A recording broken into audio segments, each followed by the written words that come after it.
So, welcome to the latest interview from Minerva Growth, where we look to bring value to business owners around the globe on topics that will be useful to them right now and also into the future. So, good afternoon. Thanks for agreeing to take part in the live chat today. Please, can you introduce yourself and your business? Yes, thank you, Richard. I'm Charlotte. I'm from Pink Spaghetti Colchester. My business is all about supporting small businesses with virtual assistants. And what that simply means is it's about doing all those business tasks that business owners usually find hard to do, haven't got time for, or certainly wouldn't be able to bring that skill set on a full-time basis into their business. Lovely. So, we've obviously known each other quite a few years. I'm not sure, 10 years maybe? Oh, at More least. than that? Oh, at least, yes. I think it's when I took over where you were working, and then I came in as the account manager, didn't I, for who I was working for, so the IT industry. So yeah, I bet you it is about 10, 12 years. It's got to be. So, my next question was going to be around why did you start? It's a good question. I get asked that quite a lot, actually. So I'd enjoyed a very, I'm going to be honest, I loved my career. I'd worked for some very big names. I'd also worked for smaller businesses as well. And it got to the point where actually I just didn't want to work for somebody. I'm better. I'd got to a point in my life where I think I'm better on my own. Love that. And also, as well as that, the world is changing very quickly, and I needed to upskill myself and invest in myself as well, of looking at new technologies, new ways to engage and things, and just looking at what gaps there are in businesses. So I had to look at myself as well and what gaps I always came across in business. And then I thought, actually, and then there was a period where I wasn't working, and that was through choice. That wasn't because I've been made redundant. That was actually, I don't want to be doing what I'm doing with these people. So I took time out. And then during that time, I was being asked by friends, ex-colleagues going, oh, can you help me with this, Charlotte? What about this? And I realized, I thought, there's a business here. So how can I do this on my own? But at the same time, I still needed a bit of support and sort of that network behind me, which is what Pink Spaghetti does. So it's been an incredible journey and something that I've really enjoyed doing and finding out lots about, like I say, different processes, different technologies, but also as an individual, I still love working with people as well, even though I want to work on my own, but I still need that back end support with lots of wonderful people that have got different skill sets, so you can draw upon that, because I think in business, you still have to constantly learn. You can't just say, that's it, I'm done. And so, yeah, that's why I've done doing what I'm doing. So Pink Spaghetti is a franchise. It's been around, for about, as a business, about 12 years, but they went into the franchise not so long ago. It's a UK wide. They are moving into Europe on a licensing agreement. But what I like about them and what they've demonstrated to me, and that's why I signed up just before COVID, so you might think I'm a little mad, it's their adventurous spirit and their nature and this real can-do attitude, which is so important in business. You've got to really, a lot of people tell you can't do something. Well, I think Richard, I don't like to be told I can't do something. Absolutely. I think we're very similar in that. It's not a stubborn trait. It's like, it's that whole can do, and it's that I like to fix things. Okay. Yeah. Okay, perfect. So we've touched on it briefly already, but what's your background? So my background, classic route, A-levels, doing a degree in something I don't do now. Well, I did business studies. Straight into a job into the travel industry, which I loved. Then 2 years there, working in London, realised great industry, but I wasn't going to go as far as I would like. And so I then went for big blue chip Xerox, and so stayed there for 6 years, and that was an amazing training ground, and I met some amazing people, and the structure it gave you to your working life and how you went and did things, and also how you engaged with clients, and you were constantly being pushed as an individual to perform better. And I liked that. Did that for 6 years, and then the world of IT called me. And so I joined very memorably Toshiba on 9/11, sadly. So that was a very interesting time. But again, very similar organisations in terms of, they invested in you, they invested in the technologies. They were very, very good in what they were doing at that time. Stayed there for, gosh, probably too long really, but I loved it. I love the people, and stayed there for about 12, 13 years. Things were changing in the business because the world of IT, as we know, and especially hardware, was changing phenomenally, and it was becoming a commodity sale. So the value behind what you did, it didn't exist. And that's very hard, I thought. And as a person, I like to sell the value. It's not about pile it high, sell it cheap, which I don't enjoy, never have done. And then went to work for a company that specialised in bringing people together to do business. So I worked on what was called the IT Directors Forum, and I loved it. We used to put everybody on a ship and went sailing off to Jersey or Guernsey even. And then, I was then, called away from that, shall we say. I went to work for a competitor, but that's one thing I've never done, and I've learned from it. It realised it's not what I want to do. The company was great, but actually it wasn't what I want to do. And then did some work for a small VR company, which was really interesting to do. And then I'm now here. So quite varied. So it's been quite, I should say, the last sort of like 2.5 years has been very quick. Whereas, I'm still from the generation where you have a job and you're in it for quite a long time. And, that's the other thing I've noticed. What's happening to younger people is now what's happening to me, but there's nothing wrong with it either, of actually moving on. Not too quickly though. So. Yeah, no, absolutely. There's a lot of variety there, but there's also common themes as well. So it makes complete sense, the whole journey you've been on. So taking you up to the current time in your business now, so what impact is your business having on your clients? Okay. Yeah, so it's the impact that it actually has is two things really. It's actually helping businesses stay moving forward. So business owners, and especially small ones, they can get very ingrained in the detail of the business, and that's nothing wrong with that. But sometimes that detail takes them away, which is the classic. I still need to be delivering. I need to be delivering my business to my clients. So the detail and the back end sometimes gets a little bit forgotten about. But also it's about bringing an experience and a skill set into some businesses that would never normally be able to do that because of the cost of employing somebody. And I don't necessarily mean, it's a cheaper rate. To bring somebody in with that skill set could be a huge cost to a business, and it would never be able to justify it.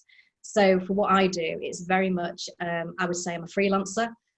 So people can actually use me for a specific piece of work. Or they can actually have me in their business for a number of months, so I can help them set up and run and leave them to fly. But hopefully they'll come back to me, going, oh, I still can't do something, can you help me out? So so it's time's one of it, but it's also about getting a skill sets into your business to help your business grow and move forward. Excellent. Okay, so you mentioned you took this on just before COVID. So what's happened to the business over that period of time to where you are today? So for me, as you know, Richard, I love networking. I love to meet people. I'm naturally very curious. So my business, as a business development person, it's always about meeting people, understanding. So what I loved about the business model of Pink Spaghetti was the fact that they actively encouraged you. They wanted you to get out there to meet with people. So of course, when COVID came in, that stopped. So whilst I'm virtual and I can do my job virtually and support people virtually, engaging with people in the first instance is very much was around meeting people. That stopped. So I've had to embrace new technologies like Zoom, do that. So that's a change for me. And I openly admit I've had to come out of my comfort zone. And it reminded me when I was thinking about this interview and thinking about, oh gosh, what's changed? Why? So when you're 22, 23, you're fresh out of uni and you're going off to business meetings, that is really scary. So I'm actually feeling the same way, doing something on a Zoom call, but it's learning something new. But, you have to adapt. And that's one thing in business is it's not just resilience, but you've got to be adaptable, and I think that's what COVID has shown. And probably a lot of us have embraced, you've had no choice. You've got to change, you do have to come out of your comfort zone and change a little bit, so it sits doing what we're doing, sits in with doing the work virtually, but I admit I do miss, having a coffee conversation with someone. So, I get but what that. we do now is great. So so I'm getting used to it. Excellent. Okay, so what drives or motivates you? Oh gosh, right. If you asked me that 25 years ago, I'd probably say status, money, job title, that has changed. I could say I'm still motivated by that, but I'm not. I am motivated, by, gosh, I do have an empathy. I like to have an empathy with people, so I like to help. So it is that can do, and it's helping people. So so I think that's what drives me now, is that actually I can help. It sounds I don't know if that sounds a bit cheesy, really, but No, not at all. What's the best tip you'd give someone starting out in business right now? Obviously, you've seen it all and probably launched a business in probably the worst time ever. So surely you've got loads of information, loads of advice. What's the one biggest thing you give to someone right now who's thinking about starting out? right, stick to your goals and your dreams, because there's a Oh, reason okay. you've got that. You stick to it. I don't think there's always a worse time. I don't think there's ever a right time. Hmm? Sometimes there is, certainly, but I think also for a lot of people, you've got to be able to really be able to articulate why you exist. And I use the words why you exist. I'm not talking about evolution and Darwin. I'm talking is about, why does your business exist? What is it you can do for customers? And you need to be really articulate of actually being able to say, what is it I can do for you? And it's a real simple thing. Why would somebody spend money with you? And you need to be able to really articulate those messages. And can your business fix some problems? Which, that's a classic sales. I know that. So, I can solve a problem. It Um, is, but you're absolutely right. People don't think about it enough. So you know what? It might be old sales school stuff, but it's still just as relevant today as it always has been. It is, and it's, why do you exist? What problems do you solve? But you need to be really, articulate about what you can do. And the other thing is, I would say to people, never worry. There's always be somebody who can do what you do or think they can. And years ago, I always worried about the competition. Oh, the competition's price. Oh, they've employed that person. They're changing this, etc. Sorry. And I've never say not to worry about the competition. You need to keep. Yeah, so competition, years ago, you'd be very scared of them, and worrying and giving them as a reason why you're not performing, or or your client's not buying that because of the competition. And yeah, the competition can be a scary place, but over the years, I've learned to really embrace my competitors, and understand what they do, because actually you are all different, and it's finding that little bit of a niche and something different. So when you are talking to a client, can you bring that out? I think that's really important to be able to do. So don't be nervous about it. You need to keep an eye on what's going on, absolutely. But you will never, with all due respect, if you are first to market with something, somebody will be hot on your heels before you know it. I think also I was being a little bit unkind saying it's probably the worst time, because I think depending on how you look at it, it's either the worst time or actually the best time. And there's been so many startups that have been coming out and have sprung up on the back end of it all. I just think it's been phenomenal to see what's happened in the marketplace. I don't necessarily think it's the worst time at all. And I think everything you've said there is absolutely bang on, and it's still as current now as it probably was 10 years ago. So spot on. I like that. So what project are you working on currently that's most important to you? In terms of a customer project, Anything could be something you work on for the business, or what's the one project you're working on right now which is most important? and the most important for me is actually trying to find my clients. Okay. So that's really important for me to do so. And I'm just going back to the basics.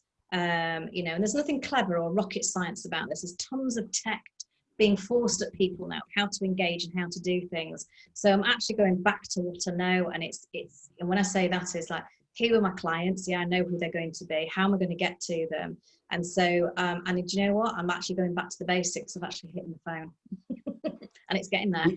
Which, yeah. It's very unpopular at the moment, and a Yeah. lot of people don't like doing it. But actually, the results are phenomenal from doing that Well, legwork. So, and I am doing, I've done some work recently, and I potentially have some more work with a couple more clients. And, we're looking at everything from their content to their marketing and overall their sales strategy. And as you and I know, marketing, it's a mix of things. It's not just one thing. absolutely. One of the things I've said to them is, you've got a couple of salespeople. What are they doing? Let's have a look at how they're actually engaging with your audience. Are they using the phone? No. Oh. Okay, so you're not actually picking the phone. Nobody wants to cold call. I said, no, but you can warm them up with your advertising. You can warm them up with some emails and newsletters and things like that. You can warm them up on LinkedIn, and when I say warm up, it's just having some sort of, maybe some tips, some advice or something. It's not going in with the hard sell straight away. And then, which we've all been guilty of, but then back it up with a phone call, and if somebody does respond to some social media engagement or does respond to an email, do you know what? Pick up the phone to them and just saying, oh, right. So, and it works, and the results are still surprise people, but it absolutely, the old school ways just work just as effective today. So what is next for either you or the business? Right, so it's still an early journey for me. So what my next step would be is that I want to get to a point where I would like to employ somebody, just maybe on a part-time basis, and that's somebody who can help me with some of the jobs with the customers, particularly around social media, I think. Social media is new to me. I completely admit to it. It's new. It is a bit of a Marmite task, but it's there. It's here to stay, and you've got to embrace it. And I have started to enjoy it actually, but I'd like to be able to have somebody who can be, can help me out with that. So that's what I would like to get to a point. Say, hopefully by Christmas, is that I do have somebody possibly on a part-time basis who would still work virtually, but I can then go. It goes back to that hunter farmer. You and I know. Mm-hmm. I'll go out and hunt the business, and somebody else can do it as such. So I would like to get to that point. It might be longer in my original business plan. And that's the other thing which we'll go back to, is that so many people who start a business don't plan. They don't know how to plan. And that could be from your marketing to where do you want to be in a certain time, how are you going to get there. So my business plan has had to change because of the nature of where we are, but it might not. I'm saying that it has, but it might not. But yeah, that's where I'd like to be at some point, is to have somebody working. I don't like the word for me. I want somebody working with me. Fair play. It sounds great. Okay, so lots of information passed out there. And so how can anyone get any further information about you? Or connect with you? So I'm very open to LinkedIn, and you know what? You can pick up the phone. So why not pick up the phone to me? I'd love to have a conversation with you. So, my contact details, do you want me them now, Richard? Or absolutely, yeah. So my mobile number is 07542 276. You can email me, which is charlotte.doniger@pink-spaghetti.co.uk. It is a bit of a mouthful for me, that is. I don't know if it's my name or the word spaghetti. Or good old LinkedIn. And then I am on Facebook. I do have a Facebook business manager page, which is Pink Spaghetti Colchester. So there's plenty of ways to find me, but lots of ways. I give everybody a challenge. Do you know what? Pick up the phone to me. Absolutely. Give me that number again. I reckon you've missed off a couple of digits of your number. 07542. Yep. 276. Yep. 958. That's what we're missing. 958. Okay, I will include all those on here, so people's got every excuse to get in contact in one way or the other, but obviously you want the phone call. Really, really useful. Thank you so much for your time today, Charlotte. I hope that works for you. I hope that's of interest. Yeah, thank you. Absolutely will be. No, I appreciate it. Well, and thank you for the opportunity. You're very welcome.